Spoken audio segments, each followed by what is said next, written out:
So yesterday on social media, on Twitter and Instagram and other sources, conservatives were flipping out because legendary country singer Garth Brooks wore this jersey at an event he did in Michigan. Now, you look at the jersey and it has the name Sanders and the number 20. And a lot of conservatives on social media were assuming that this meant Garth Brooks was supporting Bernie Sanders for president in 2020, and that he was making an openly political and partisan statement. And they started freaking out about it, saying that Garth Brooks was a socialist and he should distribute his millions, and that Garth Brooks is infusing politics and music in a way that no one likes, or that they love Garth Brooks' music, but they're 100% MAGA and they're 100% Trump 2020, and on and on and on and on. But these people didn't take the time to actually look into this, because Garth Brooks is not for a single second making any sort of political statement here. Garth Brooks isn't wearing a Bernie Sanders jersey because, so far as I know, Bernie Sanders never played football. If anything, Bernie was a basketball guy.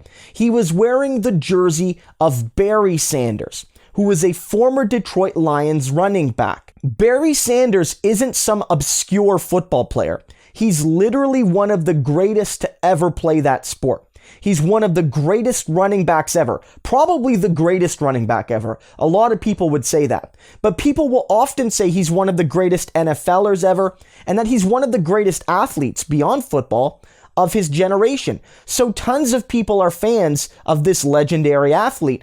And when you're in Michigan wearing a Detroit Lions jersey with this Hall of Famer's name on it is a great way to show your admiration for the crowd. It's something that, sometimes musicians do to show that they understand what matters to people in the particular town that they're doing a show or event in, because, you want to make them feel special.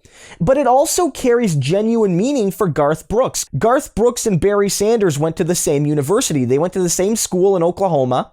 And so Garth Brooks was also a fan of Barry Sanders by virtue of the alma mater connection. And Garth Brooks was also a college athlete, although not as good as Barry Sanders, at the same school, meaning in some ways they shared a uniform. And so Garth Brooks, because of what it meant to Michigan and because of what it meant to him as a guy who went to the same school in Oklahoma, it was special for him to wear this jersey. It had nothing to do with politics. It had nothing to do with Bernie. It was a 100% wholesome moment. Now, the thing here is that despite the fact that this is hilarious, it really matters because it shows that Bernie Sanders is living rent-free in the minds of conservatives right now. A lot of people will tell you, a lot of media pundits will tell you that the conservative movement is itching to face Bernie Sanders. They're hoping and praying that the Democrats nominate Bernie Sanders for the nominee in 2020 because they feel he'll be far easier for Trump to beat than some of the other frontrunners. But that's not true.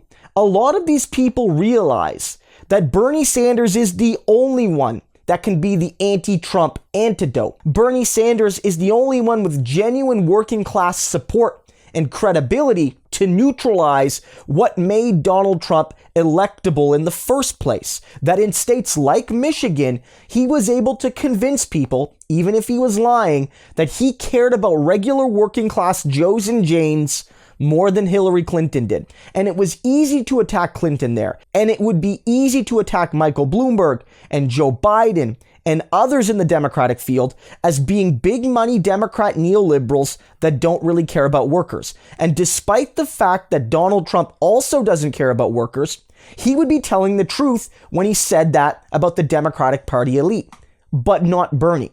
Bernie Sanders has always stood with working people. He's always stood with the most marginalized people. He took stands even when they were politically unpopular to take, and he's been the only one to be consistent on those core values that define the interests of progressives, yes, but also regular working class people in big cities and in small towns and everywhere in between.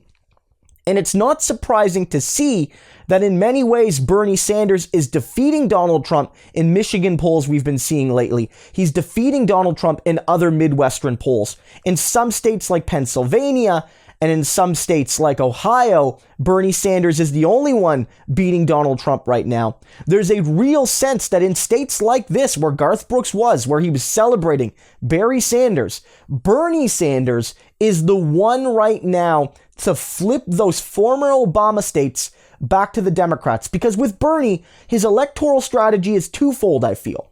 He's been talking a lot about increasing voter turnout. And I do agree with Bernie that that's his key to victory.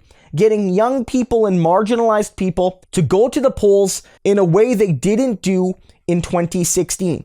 But I do think that in states like Michigan and other Rust Belt states, those are the sort of states where Bernie could flip back former Obama 2008 and 2012 voters back to the Democrats, because Bernie Sanders is believably a champion for working people. So again, Garth Brooks didn't make a political statement. In no way did he do that. He just wanted to celebrate a football player that he loved, that he shared a university with, and that the people in Michigan also love.